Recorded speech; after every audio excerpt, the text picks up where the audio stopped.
মেঘালয়া শব্দটা শুনলেই যে নামটা সবার আগে চোখের সামনে ভেসে ওঠে, ঠিক ধরেছেন, তা হলো চেরাপুঞ্জি অর্থাৎ সোরা, যাকে প্রকৃতি যেন সাজিয়েছে অতি যত্ন সহকারে।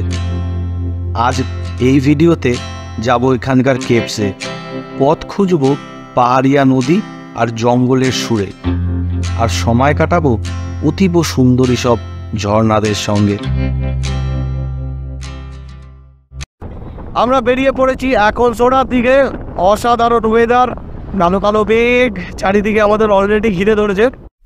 শিলং থেকে সোরা প্রায় 54 কিলোমিটারের পথ, আর এই পথে চলার দৃশ্য এঁকে দেবে এক অতীব সুন্দর না ভোলার চিত্র আপনার মনের খাতায়।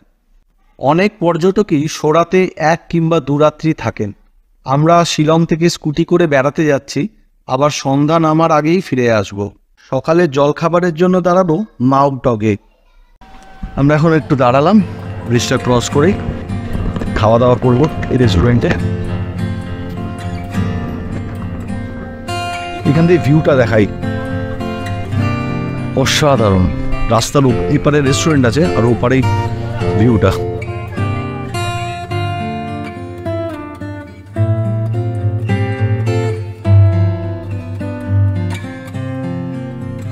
সোরা ঘোরার কোথায় কোথায় টুরিস্ট পয়েন্ট আছে সব রয়েছে।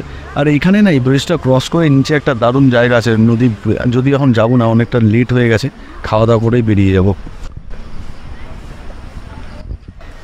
এটাই মাউকডক ব্রিজ, দারুণ জায়গাটা, দারুণ। এখানে এরকম সিনিক জায়গাতে দাঁড়িয়ে সকালে ব্রেকফাস্ট করার আনন্দ আলাদা। কিন্তু রেস্টুরেন্টের পাশে কিছু শপিং এরিয়াও আছে, ছোট ছোট 2-4টে দোকান আছে, খুব সুন্দর। টি রেস্টুরেন্টের গায়ে লাগানো।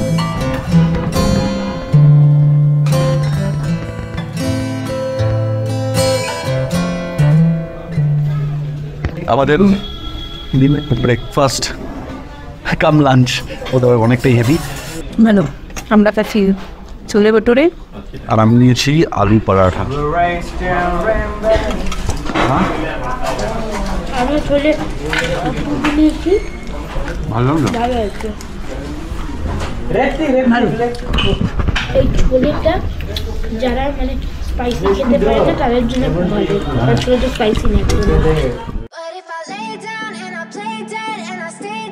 সোরা নাম থেকে চেরাপুঞ্জি নাম হয় একটা ভুল উচ্চারণের জন্য। ব্রিটিশরা সোরা উচ্চারণ করতে পারতো না, কেউ চোরা কেউ চেরা, যে যা পারত বলতো। তাই পরবর্তীকালে নাম হয় চেরাপুঞ্জি, অর্থাৎ চেরা মানে সোরা, পুঞ্জি মানে ল্যান্ড, তাই নাম হয় চেরাপুঞ্জি। তবে এখন অফিসিয়ালি সোরা নামটাই ব্যবহৃত হয়। এখন যাব গার্ডেন অফ কেভসে, যা চেরাপুঞ্জি থেকে প্রায় 10 কিলোমিটার আগে।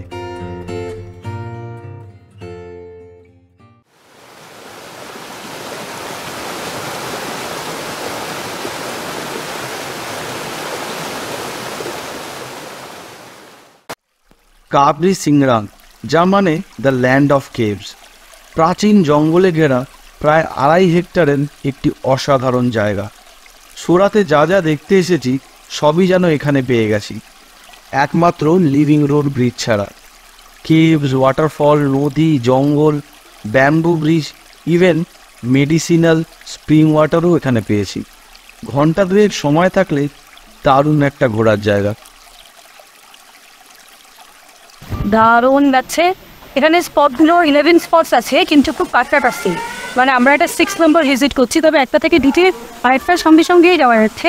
ভীষণই সুন্দর একটা এনভায়রনমেন্ট।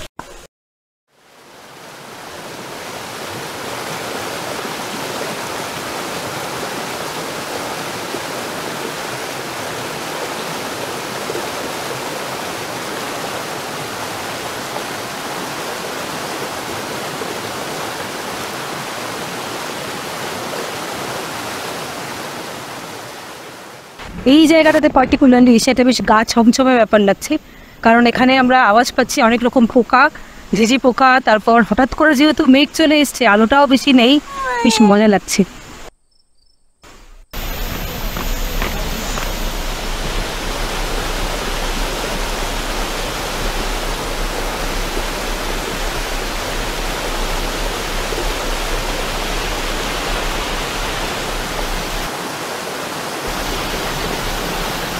অসম্ভব সুন্দর, অসম্ভব দিয়ে জানি না ভাষা নেই, সত্যি ভাষা নেই।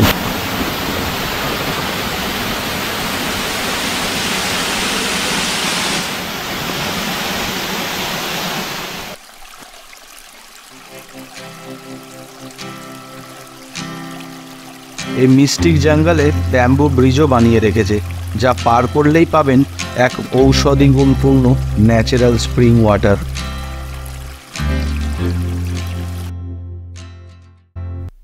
গার্ডেন অফ কেভস ছেড়ে এবার যাব মসমাই কেভে। মেঘালয়ের প্রায় ১৫০০-এর উপর কেভস পাওয়া গেছে, যার বেশিরভাগ এখনও আনএক্সপ্লোর্ড। শুধু জিওলজিক্যাল আর ন্যাচারাল বিউটি না, খাসি, গারো, জায়ান্তিয়ার মানুষদের কালচারাল আর হিস্টোরিক্যাল কানেকশনও রয়েছে এই কেভসগুলোর সঙ্গে। মেঘালয় জুড়ে নানান জায়গায় পাওয়া যায় মনোলিথস, যা দেখায় এই রিজনের প্রাচীন মানব সভ্যতার নিদর্শন। আমরা এখন মসমাই কেভে যাচ্ছি। আগে সেভেন সিস্টার ফলসটা পরে নেবো, কারণ এই ওয়েদারটা খুব ক্লাউড চলে এসছে, কিছু ক্লিয়ার দেখা যাচ্ছে না, তাই জন্য আগে আমরা কেভটা ঘুরে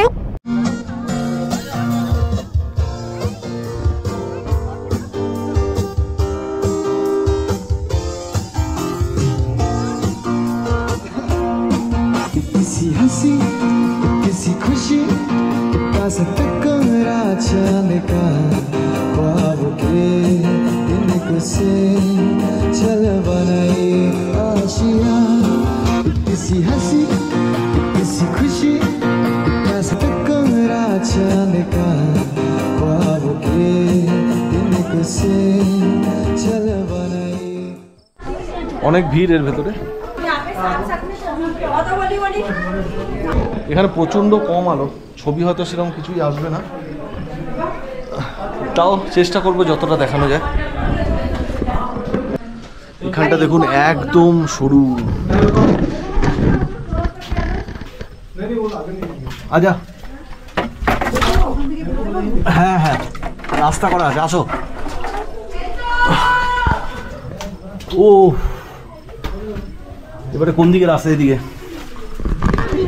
ওগুলো তো লোকজন। খুব ভালো, একটু ন্যারো আছে, যারা বয়স্ক তাদের না আসাটাই ভালো। না, বয়স্কদের হ্যাঁ, কারণ এখানে ঢুকে আসতে পারবেন না, রাস্তাগুলো খুব আটকানো আছে, ব্লক আছে। তবে যারা এমনি মানে physically fit and fine, they can definitely they should come. খুব বাজে গন্ধ একটা আছে শুরুর দিকে।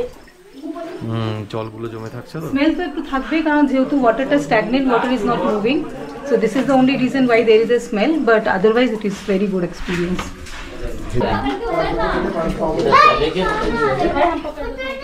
এট লাস্ট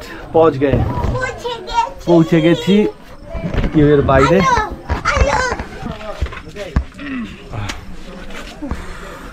হেলমেট পরে থাকতে হতো না? হ্যাঁ, হেলমেটটা হাতে না নিয়ে মাথায় পড়লে কাজে দিত আমাদের।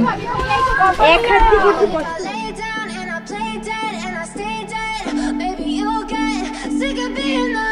আমরা পৌঁছালাম চেরাপুঞ্জির সবচেয়ে famous waterfall seven sister falls. কিন্তু জলটা অতটা নেই, আকাশে মেঘ, বৃষ্টি নামলেই জলের স্পিড প্রচণ্ড বেড়ে যায়, প্রচণ্ড, চারিদিক থেকে জল পড়তে থাকে। সেভেন সিস্টার ফলের কিন্তু লোকাল নাম হচ্ছে নসিটাং ফলস। এটাই ইন্ডিয়ার one of the tallest waterfalls, যা প্রায় ৩১৫ মিটার মানে 1033 ফিট উচ্চতা থেকে পড়ে। সবসময় জল থাকে না, বৃষ্টি হলেই সারা পাহাড় ধরে নেমে আসে ঝর্ণার ধারা।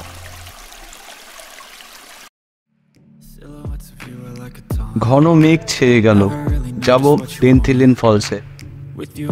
আমরা খুব লাকি যে আমরা দেখতে পারলাম। এখন কিন্তু আবার সেই ক্লাউডস এসে কিছু জায়গাটা কেটে দিয়েছে। এবার ধরলাম কংক্রিটের রোড ছেড়ে র্যালি রোড। রাস্তাটা খুবই খারাপ, মানে কনক্রিট রাস্তা না, এখানে জাস্ট পাথর দিয়ে বানানো রাস্তা, চালানোটা একটু ডিফিকাল্ট হচ্ছে।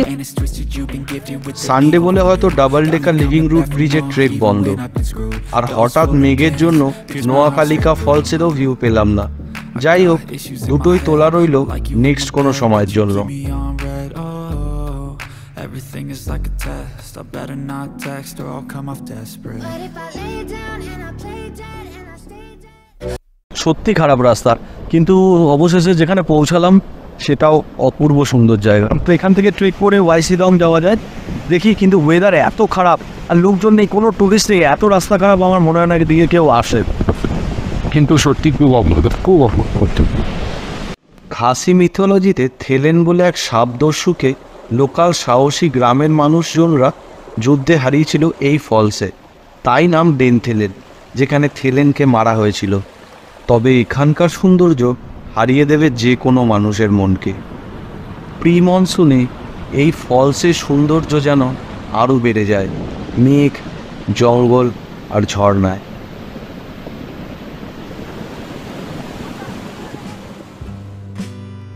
আমাদের আজকের ডে ট্রিপও এই সৌন্দর্যের কাছে এসে যেন থমকে গেছে। নেক্সট ডে যাব মাইসিনরামে, আজ ফিরবো হোটেলে।